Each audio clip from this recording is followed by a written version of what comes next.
Hello guys! Welcome back to my YouTube channel. This is Rena's Community at yun nga po my babe.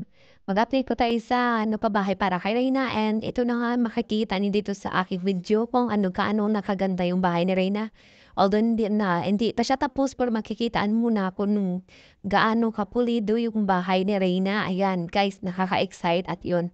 As you can see guys, makikita niyo dito sa sa video na ito ay yung yung bubong ni Reyna is metal po yung ginamit 'no, metal and ano ba yung bubong ba yung tawag dun, yung parang basta sa bubong po metal po yung ginamit at yung pagkakalam po kasi sa mga materials ni Reyna puro quality po yung ginamit doon dahil po yung sabi nga namin kasi yung diet po 'di ba po, daanan ng Baguio so kailangan talaga yung materials is maano din, kumbaga matibay din kasi magpapatayo ka na ng bahay tapos daanan na ng bagyo masisira, 'di ba po?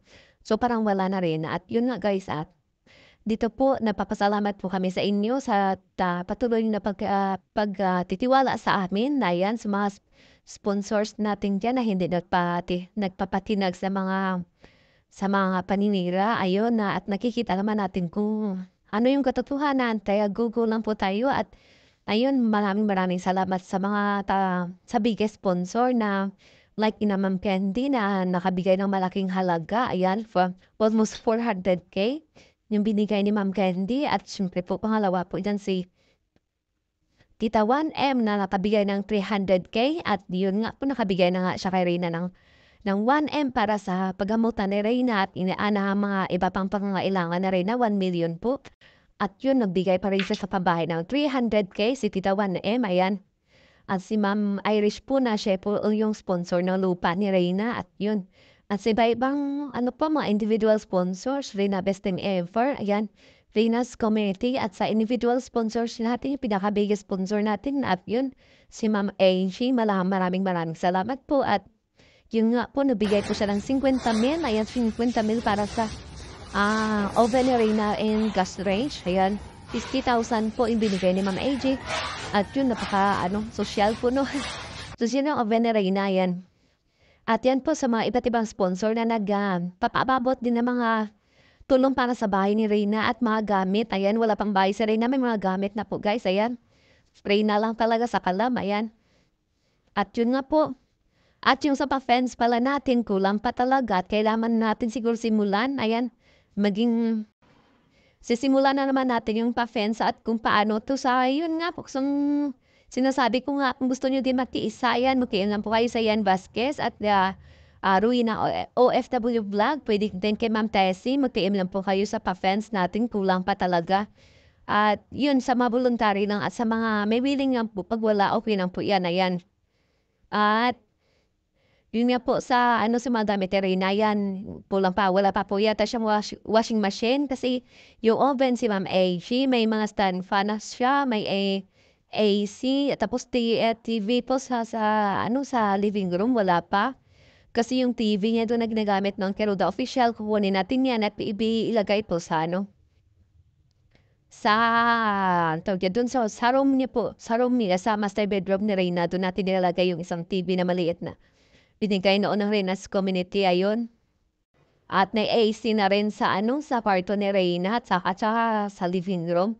Marami pa pong kulang po kaya natin ito guys at magkakaisa lang po tayo para sa Reyna. At yun nga po, malapit na po yung pa-blessings ng house niya, house blessings. At isabay po yan sa birthday ni Reyna.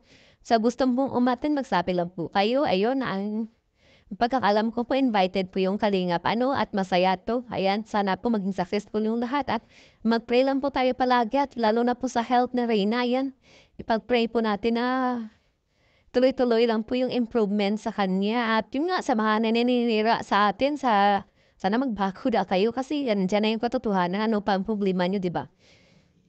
Ng pabahay, nung walang balay sa pabahay, nung bakit kayo parang hindi ko na naintindihan na yun nga po, wala kaming obligasyon para mag-explain sa inyo.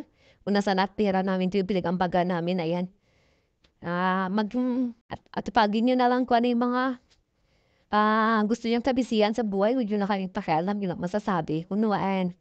Ayun, si Reyna po, wala na, okay naman na si Reyna. So ano pang kinakagalit nyo? Yun, hindi ko maintindihan si Rina po nagpapagaling, ayan, malaki yung improvement, may gumagastos sa gamot niya, ayan. Ayan yung pag-aaral naman, ayan. Hindi yan mawawala ka, Ate Melanie, may plano yan siya sa anak niya. At yun nga, pagkalam ko, itong year, magpapa-enroll na po si Rina, no?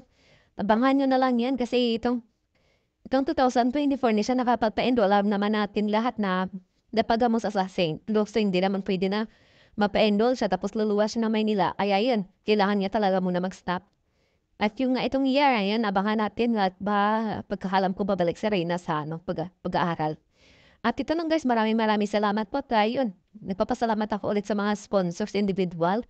Reyna's Community, Ma'am LMG Official, ayan, Ma'am Rowene, ayan. Suportahan po natin Tito Manny Vlog, ayun, Kabalbas ng Kalingap, ayan, si Sir Kabalbas, suportahan din po natin.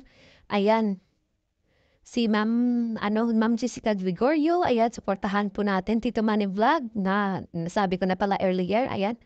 Si Ma'am Emily Chukson, ayan, suportahan po natin at si Kuya Vincent Calyada, ayan guys. Maraming salamat guys. I love you all and see you in my next vlog. Ayan, please like and share. God bless us all.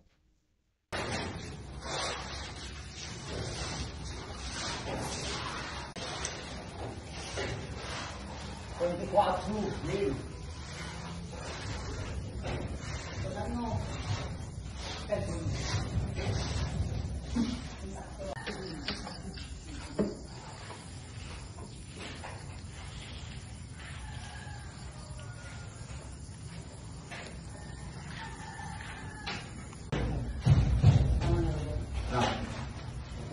Oba? Oh,